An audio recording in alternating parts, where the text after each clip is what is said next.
One option, placing a tracking microchip under a service member's skin. Former special operations officer. And if you hear the shouting, it's a group of demonstrators who come. 9/11 was an inside job.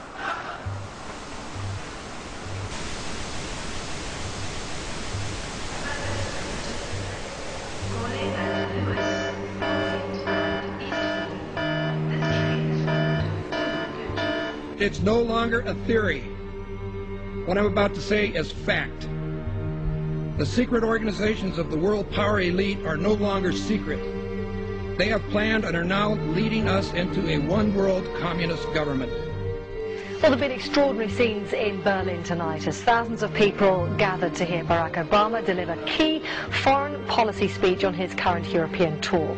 The Democratic presidential hopeful laid out his vision for America's place in a new world order, in a new world order, in a new world order. It's not a new idea. President Bush talked about it back in 1991. It is a big idea, a new world order. President Bush said, and it's a phrase that I often use myself, that we needed a new world order. There's a need for a new world order. Ourselves and for future generations, a new world order. When we are successful, and we will be, we have a real chance at this new world order. And people talked then, in 1990, of a new world order. And the question for us is how we meet and master all these challenges to ensure that Britain enhances its competitiveness in the process and realizes what I believe is our destiny of success in this new world order. So, in conclusion, ladies and gentlemen, a new world is emerging.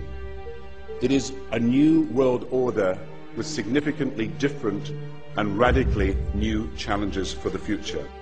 And people better understand that they mean exactly what they're saying. It's a new world order they're trying to create, and they're trying to do so not only without approval or consent of the governed in this country, but despite the popular will. This is a straightforward assault by the elitists in this country. There is a global meltdown coming. It is a global depression, and one world currency and one world financial system is the end game. China said last week they want one global currency. France said yesterday or the day before that they want one world order, a new world order, at the end of this event. The only option in given circumstances that are manipulated into place, the creation of a one-world government, a world central bank which would administer all financial transactions on the planet, a world currency, and a microchipped population linked to a global computer. The wealthy elite who have the money and the power know that if they can create a one world global social system, that they can control the central authority. In other words, world control, world domination. One of the oldest desires in the history of the world. There's a very, very clear-cut and easily identifiable system in place that puts all of these elements, from media control to government control to energy control, together into one apparatus working together effectively towards its final goal, which is, global control. Most people don't have a clue that unelected private bankers actually control the governments of the world. The media report the world as if presidents and prime ministers are the final arbiters and decision makers in the world, which means that the people above the level of presidents and prime ministers that really make the decisions, they're never looked at or exposed by the mainstream media because they're not accepted to exist. The central bankers of the world are working together to create a one-world government. The global police state is sinister as anything George Orwell ever wrote about. Where every person on the planet Earth will have an RFID chip implanted. It is the first implantable microchip for humans that has multiple security, financial, and healthcare applications. More than 100 law enforcement officials in Mexico are having microchips implanted in their arms. The chips allow a person to be scanned, sort of like a cereal box at the supermarket. Just like the microchips implanted in the necks of dogs and cats, allowing lost pets to be identified, this glass capsule can do the same for humans. A chip in everybody would be the universal monetary system par excellence.